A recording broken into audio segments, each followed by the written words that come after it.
that you've had with your counterparts this particular executive order? Which one, last or? The one that the No, Congress Secretary the digital tax is taking place all over Europe. They're taxing us, and they're doing other things. They're suing all our companies. And if that's going to happen, we want to be the ones that sue, not them. And they use it almost as a form of running European countries, and the EU in particular has been very violent in its lawsuits against our companies, and frankly, very violent and very bad to our airlines. I've gotten calls from the heads of airlines saying they stop in Europe and they're getting charged all sorts of taxes that they never even heard of. They stop and they're getting fined and charged, and they do it only with American companies. They're not doing it to other countries, so we're stopping it. And we have another thing, we have another step to go, and if they don't shape up, as an example, Apple has had to pay like $17 billion in a lawsuit that nobody thought was worth anything. And I won't get into the judge or the decision or how the decision was arrived, but I'm pretty good at this stuff, and I think it's disgraceful. And Google's being sued, Facebook's being sued, and many others are being sued by their so-called government, if you call it a government, EU, and they don't treat us right. They don't treat us right as a country. So we're going to protect our companies. We have to protect our companies. So we're not going to have any companies left anymore. I also want to thank Apple, though, for announcing they're going to invest $500 billion in our country. That's the biggest investment anybody's probably made to this date. And they're going to do it very quickly, and that's because of tariffs. They don't want to pay the tariffs, and they feel very strongly about the country. Now, they wouldn't have done it without us. Without the Trump administration, they wouldn't have done it. But they feel very strongly about the direction of the country. The polls have shown that, too. The polls are coming out showing direction of the company is of the country is the best they've ever seen, actually. Best they've ever seen. So I just want to thank Tim Cook and Apple for the confidence. $500 billion. That's the biggest investment anyone has made in a short period of time. Mr. President, have you spoken today with the House Republican holdouts who said they would not be supporting the budget resolution? Well, I'm not involved in that. They know what I want, and the Senate knows what I want, too. And the Senate's got a bill that's very strong, having to do with the taxes, because the taxes is what's bringing all these companies in. So, and without it, by the way, you'd have to double your own taxes. Everybody would be doubled up, and you'd have the biggest tax increase ever. So the House has a bill and the Senate has a bill, and I'm looking at them both, and I'll make decisions. But I don't know where they are in the vote. I know the Senate's doing very well, and the House is doing very well. But each one of them has things that I like. So we'll see if we can come together.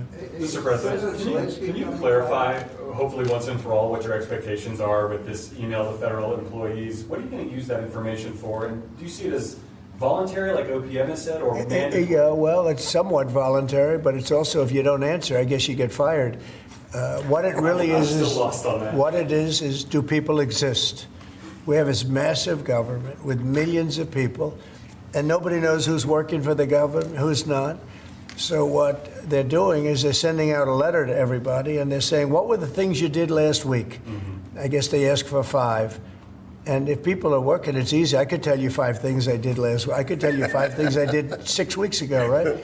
If they're there and they're working, they're able to say they did 5 things during work.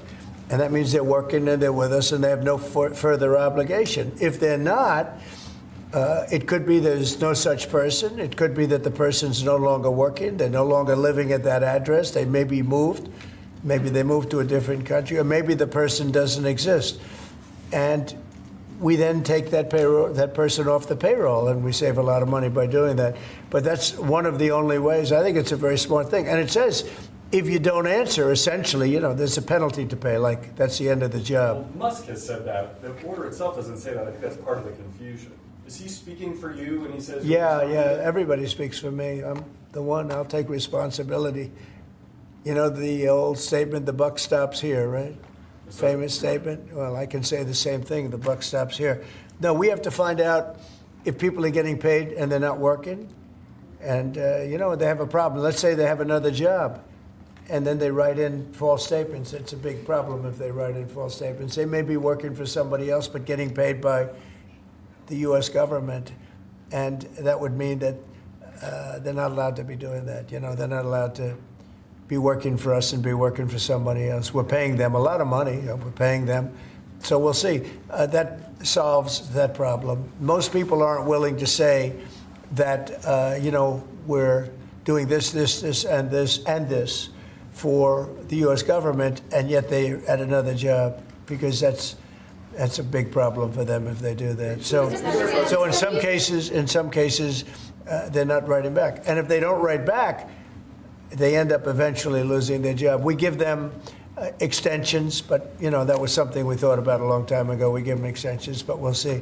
We have to make sure, number one, that we have people, number two, that they're working, and number two, they're working for us, not for another company. Is it true that President Zelensky is coming on Friday to meet with you, and is the mineral deal sorted out? Yeah, I hear that. I hear that he's coming on Friday. Certainly, it's okay with me if he'd like to, and he would like to sign it together with me, and I understand that's a big deal, very big deal. And I think the American people, even if you look at polling, they're very happy because, you know, Biden was throwing money around like it's cotton candy. And it's a very big deal. Look, it could be $1 trillion deal. It could be whatever, but it's rare earths and other things. And look, we're spending hundreds of billions of dollars on Ukraine and Russia fighting. A war that should have never, ever happened. That's a war that would have never happened if I were president. And it didn't happen for 4 years. People say, how do we know that? It didn't happen for 4 years. Would have never happened. And nevertheless, this guy went into this situation and he spent money like nobody's ever seen. $350 billion. The other thing that we don't like is that Europe has spent $100 billion. We've spent $350 billion. Europe gets their money back because they spent it in the form of a loan. And we just gave them, whether it's 300 or 350 billion, nobody really knows. They can't even tell me the answer to that, but it means probably more than that. So what we're doing is now we're saying, look, we want to be secured. We want to get that money back. We're helping a country through a very, very big problem, a problem like very few people have had. Shouldn't have had this problem because it shouldn't have happened, but it did happen. So we have to straighten it out. But the American taxpayer now is going to get their money back plus. Mr. President, yesterday with Emmanuel Macron, you said you had spoken to Putin about the idea of peacekeepers in Ukraine, that Putin was fine with it. The Kremlin, I guess, has said that that's actually unacceptable to them. What's real here? That's not what I was told. But you're going to need some form of peacekeeping, so something will be done that's going to be satisfactory to everybody. We need peacekeeping too. Any situation It's where actually American troops involved? it's actually something I did discuss, but a form of peacekeeping that's acceptable to everybody. Ultimately, we'll be able to agree on something, I'm sure. With Ukraine and this mineral deal, what does Ukraine get in return, Mr. President? $350 billion and lots of equipment, and military equipment, and the right to fight on, and originally the right to fight. Look, Ukraine, I will say, they're very brave and they're good soldiers, but without the United States and its money and its military equipment, this war would have been over in a very short period of time. In fact, I was the one that gave the javelins. You remember the famous javelins? That was me. That wasn't Obama. It wasn't Biden. It wasn't anybody else. It was me. And they wiped out a lot of tanks with those javelins. And the expression was that Obama gave sheets and I gave the javelins. That was a big deal at the time. It wiped out. That was the beginning when people said, wow, that's something. Well, that was American equipment.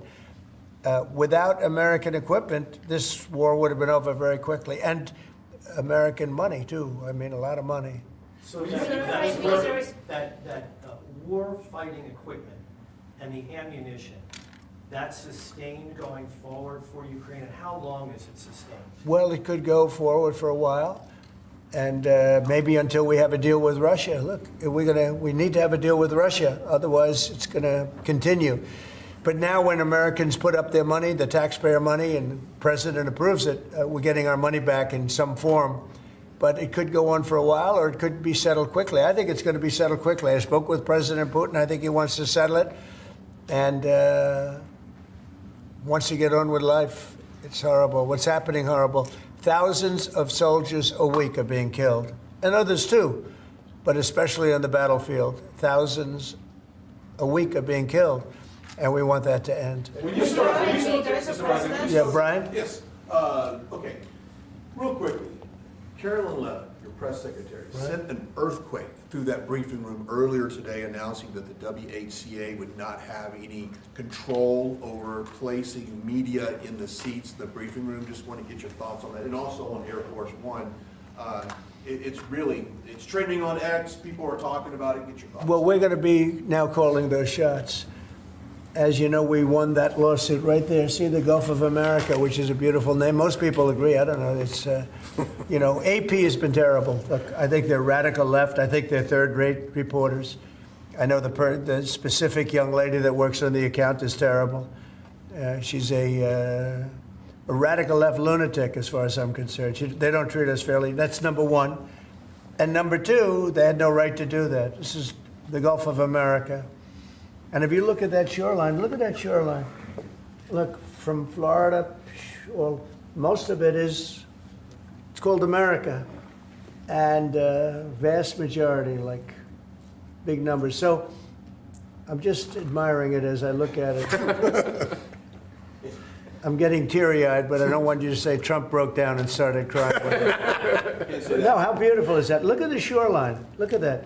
Well, That's America. Can I shift our attention to Canada real quick? Yes, please. Last week, I spent some time with 2 government officials from Canada. Yeah. I was asking them how realistic is it that Canada would be the 51st state? Yeah. And they told me there is a path. Alberta is first, and if they sign on, Saskatchewan would follow, and then you go west to British Columbia. There is a movement in Canada to join us. I want to get your thoughts on that and how that's proceeding. So it's true. Thank you, Brian. It's true. A lot of people in Canada are liking becoming our beautiful, cherished 51st state. They'll have to pay much lower taxes. They'll have the ultimate security. You know, they don't pay very much for security right now because they rely on us, which is really unfair to us.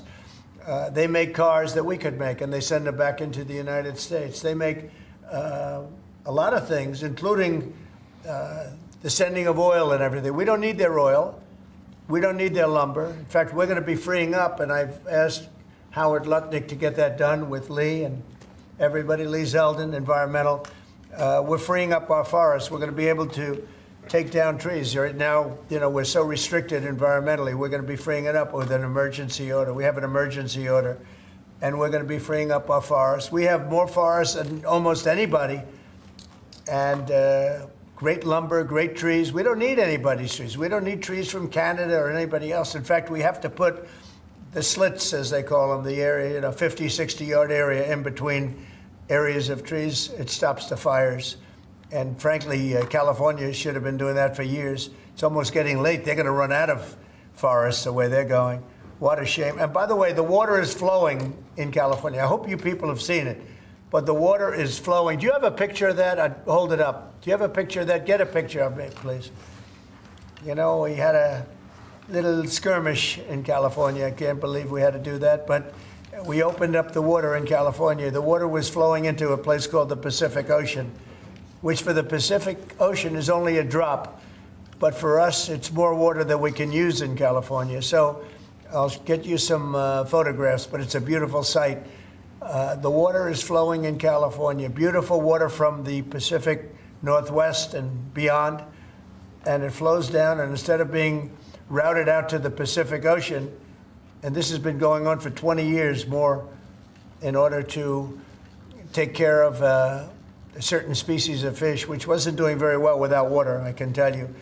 So that's a big deal. It's like not reported. It's incredible. But California has a lot of water. That's going to take care of farmers.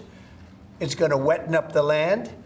And it's going to go all the way down to Los Angeles, where they have curfews on water, where they have all sorts of blocks on water. You can only use so much. We're going to put until just recently, they were going to put a number of gallons per person living in a house in Beverly Hills on water. You're not going to have that problem anymore. Do you have a picture? Let me just see what that looks like. How beautiful is that? Look at that beautiful water flowing. Look at that. That's coming in the dikes and other means of transportation. Isn't that beautiful? Who would believe that? That's all water they could have had. I went to the governor during my first term, and I said, why don't you do this? And they said they have an environmental problem with clean water. If this water were there, you wouldn't have had those fires. You had sprinklers. They make people put sprinklers in the ceiling of a home, and they had no water in them. With this, they would have had a lot of water in them. They would have all been full. They would have had you would have had a whole different deal down there. You probably wouldn't have had a fire, but if it was, it would have been small, would have been put out. You had the fire hydrants not working in California. So it's a beautiful site. These are canals that were built. These were all built. And you saw them for years. They were empty, concrete. They call them the V-shapes or the half pipes. And they're shaped different forms, but they're shaped. And they rush down through the farm areas where the farmers can take it and down to Los Angeles. And they were sitting empty for years. And now look at that. Look at that way it looked. It wasn't easy. We had to be very unfriendly to get into those areas. We opened it up. Mr. President. I essentially attacked California. Can you believe it? I attacked California. Let's go. At the outset of your administration, sir, you committed to ending the weaponization of government, to holding those accountable who participated in the weaponization of government. Hold it. This is a good one. Is everybody listening? Deranged Jack Smith. We're going to call it the Deranged Jack Smith signing or bill. Go ahead. One law firm that provided pro bono legal services to the special counsel's office under Jack Smith's leadership was Covington and Burling. As a result of those actions, we're now going to be suspending and putting under review the security clearances for the attorneys and employees at that firm who worked with Jack Smith's team. And we're going to continue holding the people who were responsible for the weaponization of government and who supported it accountable for what they did. And you'll be doing this with other firms as time goes by, right? We're looking at sort of the whole panoply of options. The weaponization of our system by law firms, even pro bono work they're doing just in order to clog up government, stop government. And nobody knows about it more than me. And hopefully that'll never happen again. So the Covington to Burlington? Is that? Covington and Burlington.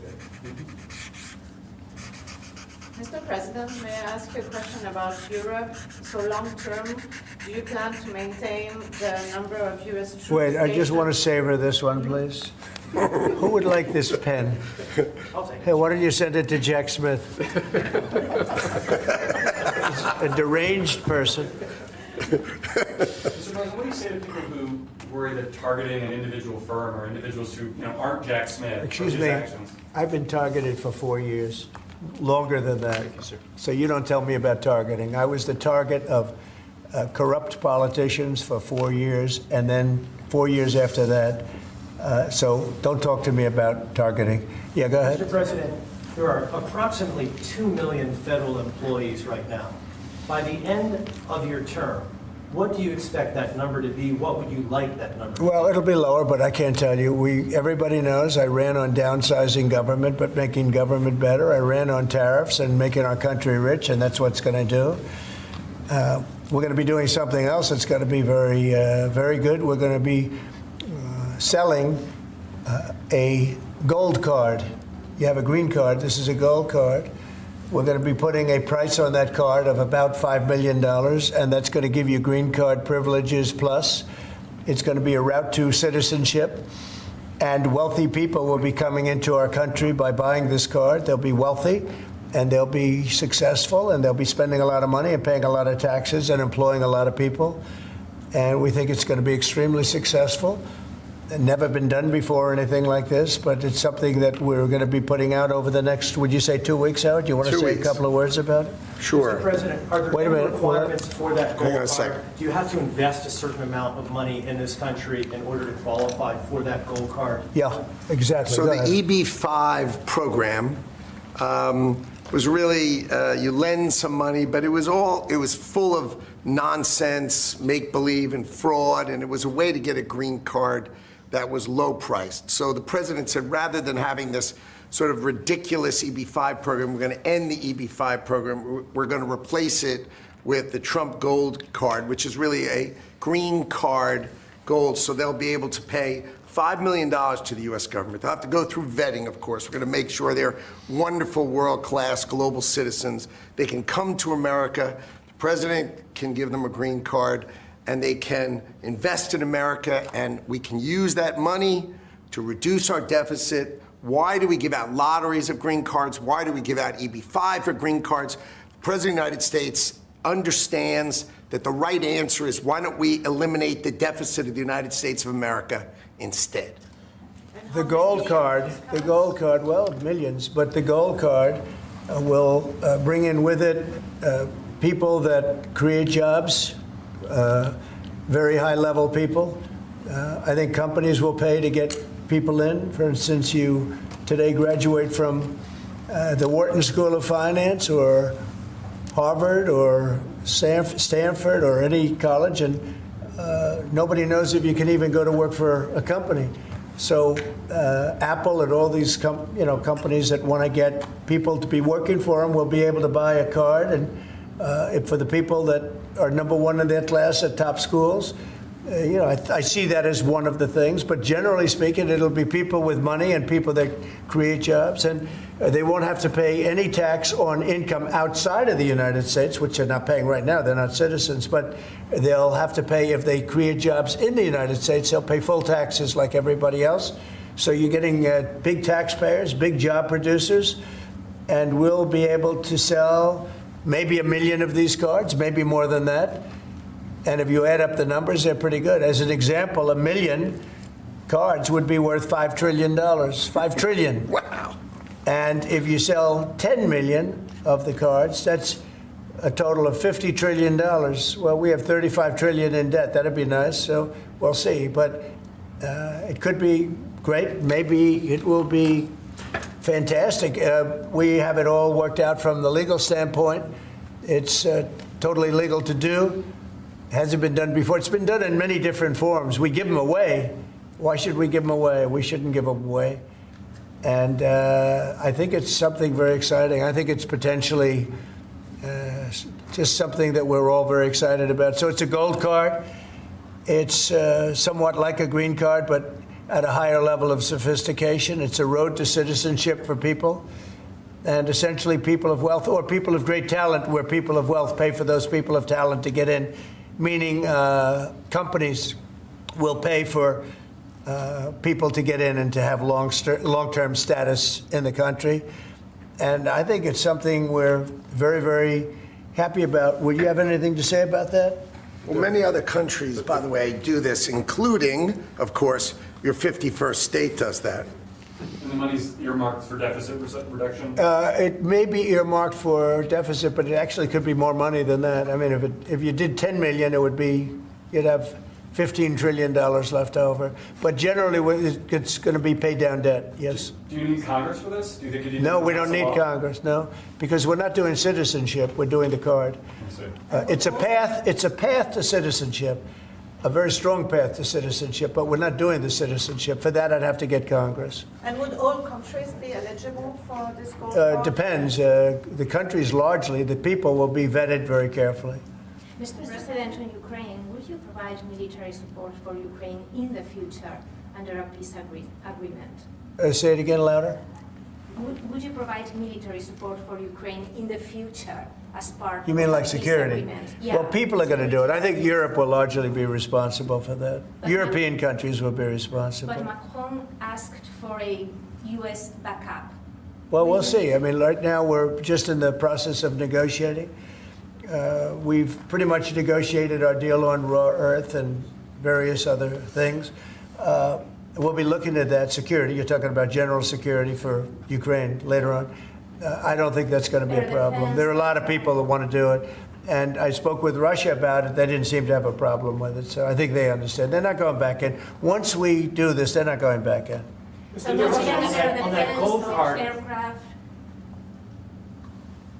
Would the U.S. provide, for instance, air defense? Well, I just told you, right now we're not providing anything. You know, it's about Europe, too. Europe put in $100 billion, and we put in $350 billion. It's not a fair thing. You know, we would normally say, and I say it now anyway, but we want equalization. They should put up actually more money than us because they're right there. We have an ocean in between. But we've had very good talks with Russia. We've had very good talks with Ukraine, and we think it maybe will come to an end and we'll stop killing young people all over the battlefield and elsewhere. On Europe, so do you plan to maintain heavy military presence in Europe in the long term, like tens of thousands of troops? We'll be Do you want involved. to withdraw some? Yeah, we'll be involved in Europe. We're involved in Europe now. Europe is our friend. They take advantage of us on trade. We don't like that. What the EU does, we don't like that. But we'll solve that the old-fashioned way. We'll give them the same reciprocal numbers. You know, we're talking about a reciprocal tax. You know that. And if they charge us, we charge them. Right now, they charge us much, much more than we charge them. And they have non-monetary taxes also and tariffs. And we're going to change that. It's all changing. It's all changing. We're not going to be the people that we were. We had people in this office sitting right at this desk or another model of this desk, because as you know, the other desk is right now being refurbished. Is Steve Witkoff delaying his trip to the Middle East? No, not that I know of. No, Steve. And the Middle East has been great. Saudi Arabia has treated us really well. They really have. And I think Qatar has treated us very well too. They want to get that whole mess ended in the Middle East. You know, we don't even talk about that anymore. You guys haven't asked one question about the Middle East, but the Middle East seems to be doing relatively well. May I ask about the Middle East, sir, about the Middle East? For months, even before you were elected in November, you've spoken about your desire to free all of those hostages that have been held by Hamas since October the 7th, a year and a half ago. And just a few weeks ago, you gave an ultimatum. You said if they're not all released by noon on February the 15th, there would be hell to pay. Is Hamas thumbing their nose at you, Mr. President? No, I think the opposite. So, as you know, they weren't going to release any more hostages. And I said there's going to be hell to pay. And then they agreed that they were going to release the hostages that they had agreed to release, plus an extra one. And so that you could say that was a big difference. But I said it from that point, it's up to Bibi Netanyahu and Israel. I may have taken a different stance. But they did release, they went back to releasing the hostages. But if you remember, they said we weren't going to release any. They've totally ended it. And I said, well, they're not going to release any. They'll be held to pay.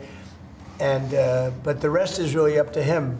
What I may have done it differently than him. It's not my decision. It's his decision. But they did release all of those hostages. So. Mr. President, when you spoke to Vladimir Putin, did he raise or did you discuss at all the possibility of a minerals deal on the Ukrainian land that Russia now controls? I didn't discuss it, no. I'd like to buy minerals on Russian land, too, if we can. The rare earth. They have very good rare earth also. They both do, I would say that. And oil and gas. Look, it's a great thing. If we sell this, it's great for Russia, too, because we can do deals there. They have very valuable land that isn't utilized. So something like that could take place, yeah. Have you put raising or lifting sanctions against Russia on the table as your... No, we haven't lifted any sanctions on anybody. On the table as part of any negotiations? I guess it will be at some point, but right now we haven't agreed to lift sanctions on anybody. On that gold card, getting back to that, I'm fascinated by this, Mr. President. You should be fascinated by it. Your taxes will go down to nothing. Would a Russian oligarch be eligible for a gold card? Yeah, possibly. Hey, I know some Russian oligarchs that are very nice people. It's possible. They're not quite as wealthy as they used to be. They're not as wealthy as they used to be. I think they can afford. I think they can afford $5 million. So they have no, a lot of people are going to want to. A lot of people are going to want to be in this country, and they'll be able to work and provide jobs and build companies and pay taxes. All of those things. It's an incredible. It's an incredible thing. I mean, this is the group that is the first to hear it. Nobody's heard about it. Nobody ever thought about it, but we've been thinking about it very, very strongly over the last week. And I was going to announce it sometime next week, and I figured, why not? We have a lot of cameras blazing right now. We might as well do it now. We'll have Caroline announce it the next time. No, it's a great thing. The gold card. Remember the words, the gold card. Somebody said, can we call it the Trump gold card? I said, if it helps, use the name Trump. I'll give it to you for free. I like it. Mr. President, you probably just launched 10,000 stories. Do you want to elaborate a little bit more on what Russian oligarchs you know? I know. Isn't it interesting how many stories we do tell? And they all turn out to be true, and they all turn out to be ultimately correct. You know, Trump was right about everything. Do you have one of those Trump was right about everything hats? I'm going to give it to this gentleman. Get me one of them. But they're all going to be vetted. Everybody who comes in gets vetted, okay? They get vetted, so you got to, you know. We're going to begin in 2 weeks. About 2 weeks. The sale will start in about 2 weeks. Mr. President, do you see a more active role for Zelensky now, given the status? I hope so. I mean, look, I think that we want to get that country back on its feet. And right now, it's been destroyed. It's so here, give me this here. Give me all of them. Look. See that? Trump was right about everything. It just came in.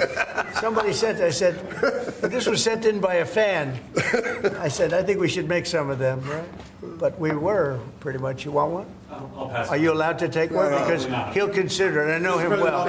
He's sort of a stiff. I said you were right. Brian, you're not a stiff. He's sort of a stiff guy. You know? He'll take other things, but not a free hand. Always say yes to the president. Always say yes to the Would president. anybody like one?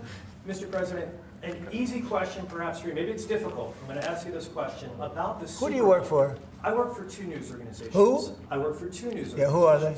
I work for Gray Television, America's second largest broadcaster, and I work for iHeartRadio. So there you go. But let me ask you the easier, tough question, Mr. President. The Philadelphia Eagles won the Super Bowl. Are they being extended an invitation? They will be. We haven't yet, but we will be. I thought it was a great performance by them. And absolutely, they'll be extended that invitation. Would you do that right away, by the way? Sir. We'll do it right away. We're going to do it sometime today. And they deserve to be down here, and we hope to see them. We have a lot of we just had the great hockey team, as you know, Florida come here. We have many of the great athletes come that win things. What's the main obstacle holding up this PGA Tour Live Golf? Well, they have to get together. You know, they've had a lot of discussion back and forth. They both are meaning well, and a deal will ultimately happen. I think it'll happen pretty quickly. It'll be nice to see the golfers, the best golfers, be able to play against each other. What's your role been in this whole process? Just to help expedite it. Tiger was here. Adam Scott was here.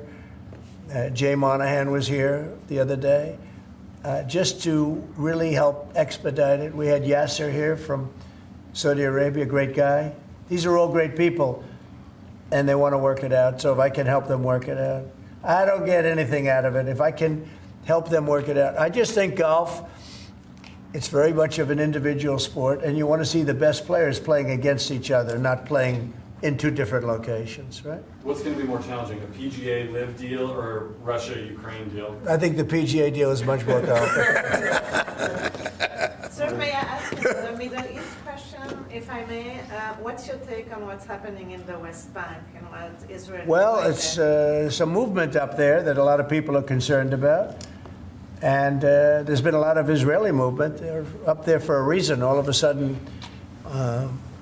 maybe they're not feeling so good about that. So that would be terrible. I hope that doesn't happen. But there is movement up there that nobody knew about. Right? You know that, right? Yeah, and when you say, are you concerned about it as well? I'm concerned about everything. I want the world to be peaceful. You know, when I left here, we had no war. We had defeated ISIS in less than 4 weeks. In fact, I took the general that defeated ISIS and I put him in charge of the whole ball game, because that's what we want. We want winners. Raisin Cane, you know, Raisin. And when I heard that name, I said, I like that name. That's the kind of general I like. So we'll see. But he was great. He's a great soldier. Not a politician, a soldier, a real soldier. You know that, Brian. This guy was the real. This guy's the real story a million times. Yeah, this guy's the real deal. He is. And I think he's going to do a great job. But think of it. We had no wars. We had no problems. We had no inflation. We had no problems. And then all of a sudden you have October 7th in Israel, which was horrible. And then you see what happened with Ukraine. Russia would have never gone in if the election weren't rigged. It was a rigged election. The 2020 election was rigged. And we got out of it. And you see what happened You see what happened to our country? Inflation, Afghanistan, that horrible withdrawal from Afghanistan. I think when Russia saw what happened in Afghanistan, they said, wow, it's a paper tiger. We're not a paper tiger. We are the strongest military force in the world. And by the way, Pete Hegseth is doing a great job. But we didn't have wars. We didn't have inflation. We had a strong border. We had everything going good. And then Biden got in, and he's, my opinion, the worst president in the history of our country. I think Jimmy Carter was a very happy man when he passed away 2 weeks ago. What are you expecting at the cabinet meeting tomorrow? It's going to be a cabinet meeting, and I'll preside. Unlike Biden, I'll preside over my own cabinet meeting. Mr. President, how would you compare your cabinet in your second term to your cabinet that you had in your first term? Well, I had some great people my second term. I think this is deeper. I think it's better because it's deeper. I had some people that I didn't really like too much in my cabinet, but I didn't know Washington then. I was a New York person. I knew New York intimately, but I had to rely on people. I had great people. Look, we got the biggest tax cuts in history. I rebuilt the military. I mean, we did so much. We did unbelievable. Even right to try. Somebody was saying today they were saved by right to try. We did right to try medically. We did transparency medically. That was a big thing, but Biden canceled that one. He didn't cancel right to try, which is interesting. He didn't cancel Space Force. He was going to cancel Space Force. Space Force is turning out to be invaluable. Amazing. We created Space Force. But think of it. We rebuilt our entire military, and now we're going to have to patch it up a little bit again because of what's happened. No, this was a grossly incompetent administration. The only thing they were good at was cheating in elections and the weaponization of government. Thank you very much, everybody. Thank you, guys. Thank you, guys. Thank you, guys. Thank you. Thank you, guys. It's a bad time to take it.